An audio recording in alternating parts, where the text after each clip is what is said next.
All right, Congressman Jason Smith joins me now. He heads the House Ways and Means Committee, which released the IRS whistleblowers' original transcripts. Sir, it's good to have you back on. We're going to hear details tomorrow that I think should shock a lot of Americans, details of a corruption investigation that threatened establishment Washington to its core, and an all-out effort by our own government to protect a president so corrupt that accusations from his past truly do border on treasonous when you talk about China. My question for you is, do you think that this moment is powerful enough to break through the D.C. machine's ability to marginalize stories like this, which they don't want Americans to hear?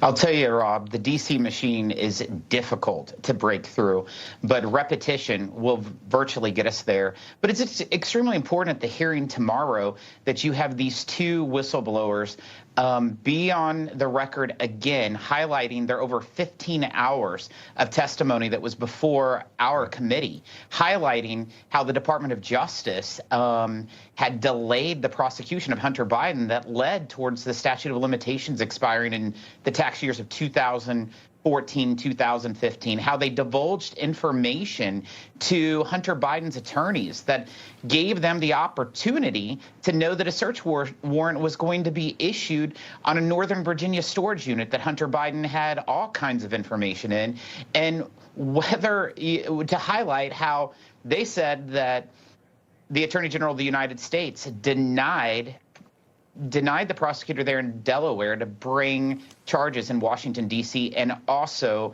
in California. So it's good to have them before the committee and presenting that information.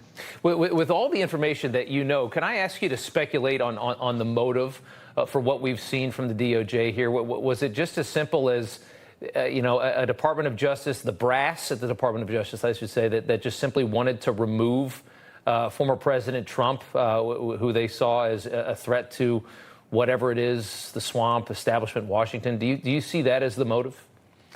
What I will say is what the whistleblowers have highlighted to the Ways and Means Committee in their 15 hours of testimony is that, in fact, the Department of Justice shows that there's a two-tiered legal system, that apparently if you're wealthy and politically connected to the Biden family, that you get special treatment.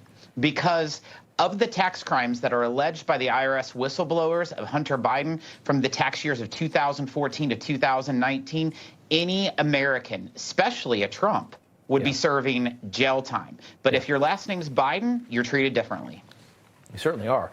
Larger news outlets are telling Americans that this investigation is all nonsense now because informant Gal Luft, the Israeli professor who was paid by the exact same Chinese communist actor as the Biden family, has been indicted. I want to know, what do you say to people who actually believe that, who believe that this entire case against the Bidens really all hinged on Gal Luft alone, and that his indictment somehow means that this is over and it's nothing? Absolutely.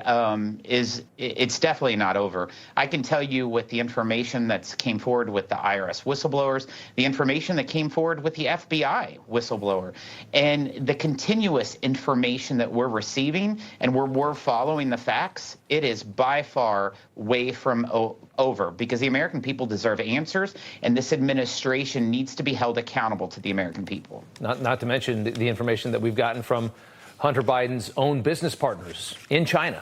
We've gotten information from them as well. There's a wealth of information out there, of allegations out there. It didn't just hinge on Gal Luft, that's for sure. Congressman, thank you so much for taking the time. We're all going to be watching tomorrow to see how this thing plays out. Good to see you, sir. Good to be with you, sir.